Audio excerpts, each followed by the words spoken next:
안녕하세요. 어떤입니다. 신비한 심리학 사전 리을편은 로샤 검사에 대해 알아보려 합니다. 로샤 검사는 1921년 스위스의 정신과 의사 헤르만 로샤가 개발한 투사 검사입니다.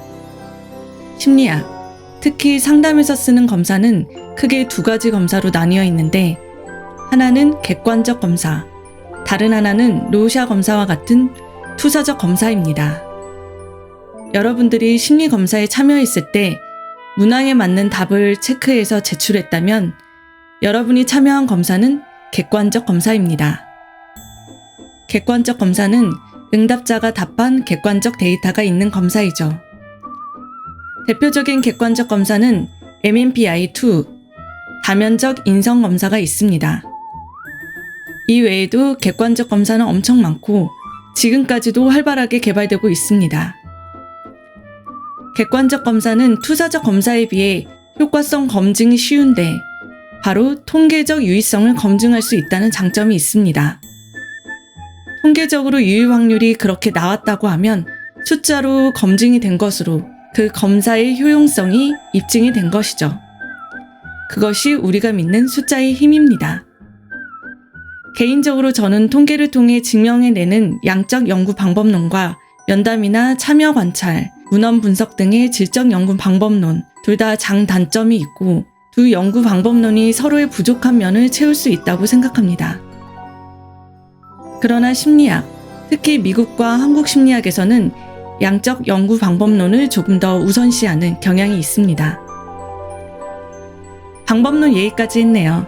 다시 로샤 검사로 돌아와서 제가 로샤 검사는 투사적 검사라고 했던 거 잊지 않으셨죠? 투사적 검사란 검사 참여자의 심리를 들여다볼 수 있는 검사를 뜻합니다. 투사적 검사에는 로샤 검사뿐만 아니라 주제 통각 TAT 검사, 집, 나무, 사람을 그리는 HTP 검사, 벤더 게스탈트 검사, BGT 등이 있습니다. 오은영 박사님이 가끔 방송에서 HTP 검사 결과에 대해 얘기하기도 하죠. 투사적 검사는 그 자체로 객관성을 담보하지 않기 때문에 아주 많은 전문가들의 해석책의 제시에도 검사를 시행하는 사람의 전문성에 의지할 수밖에 없습니다. 그 중에서도 로샤 검사는 검사 참여자의 무의식 영역을 탐구하는 검사이기 때문에 더욱 그렇죠. 로샤 검사의 카드가 어떻게 생겼는지 이해가 쉽게 예시를 보여드릴게요. 정말 무슨 그림인지 모르시겠죠?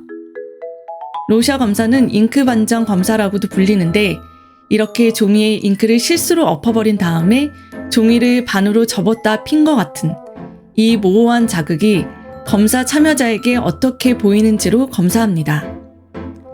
5장의 무채색, 그리고 나머지 5장의 유채색 그림으로 구성되어 있고 총 10장의 카드에 대한 반응을 수집합니다. TAT, 주제 통각 검사도 그렇지만 로샤 검사는 검사 시행자의 체계적인 훈련이 필요합니다. 로샤 박사 이후에 존 엑스너라는 연구자가 현재의 상담 전문가들이 사용하는 로샤 검사 해석의 체계를 마련했습니다. 채점은 어떻게 하고 해석은 어떻게 할 수 있는지 카테고라이징 되어 있습니다. 그리고 사람들이 대체로 어떻게 반응하고 의외의 반응은 무엇인지 현재 많은 레퍼런스가 구축되어 있습니다. MMPI-2 다면적 인성 검사와 같은 객관적 검사보다 투사적 검사는 검사 시행자가 많은 훈련을 거쳐야 시행할 수 있습니다. 검사 시행자가 참여자가 자신의 반응을 일부러 왜곡된 방향으로 응답하는지 판단하고 참여자의 솔직한 반응을 이끌어내려면 엄청난 내공을 가지고 있어야 하겠죠. 저도 로샤 검사 훈련을 받으면서 힘들었던 기억이 납니다. 그런데 이 영상을 접하시는 분들의 상당수는 상담을 받으러 가서 로샤 검사를 받아보신 적은 별로 없을 거예요. 보통 로샤 검사나 TAT 검사는 임상심리학자들이 쓰기 때문에 병원에서 주로 활용하고 있습니다. 우울이나 불안으로 고생하시는 보통의 신경증 환자에게는 굳이 사용할 필요가 없기 때문입니다. 로샤 검사는 투사적 검사 특성상 신뢰도와 타당도가 낮습니다. 그럴 수밖에 없는 것이 신뢰도와 타당도가 통계적 척도로 객관적 검사 유용성 평가에 적합하기 때문입니다.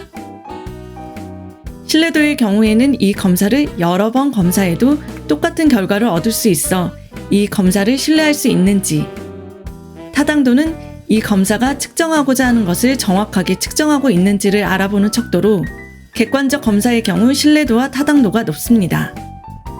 그래서 상담자가 로샤 검사를 실시할 때에는 단독으로만 시행하는 경우는 거의 없고 여러 검사, 투사적 검사와 객관적 검사를 동시에 수행합니다.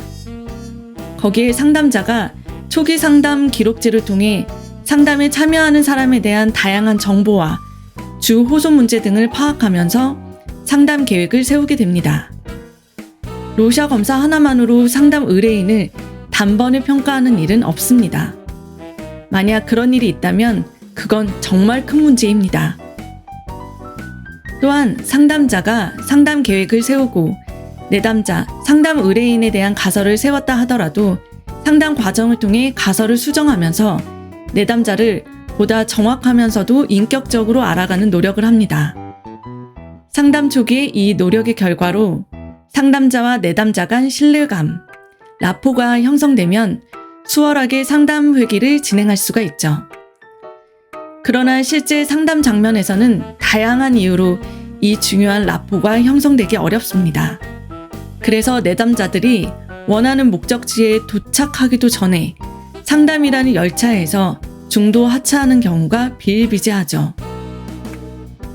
신비한 심리학 사전을 들으시는 분들 중에도 상담에 대한 부정적 경험이 있고 그럼에도 상담으로 원하는 결과를 얻고 싶은 분이 계시다면 자신과 맞는 상담자를 찾는 노력을 하시는 게 필요합니다.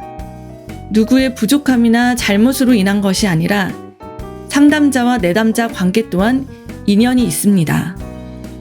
인연이라면 내담자보다 상담자가 어리더라도 비슷한 삶의 고충을 경험해 본 적이 없더라도 그것이 큰 문제로 작용하지 않기 때문입니다.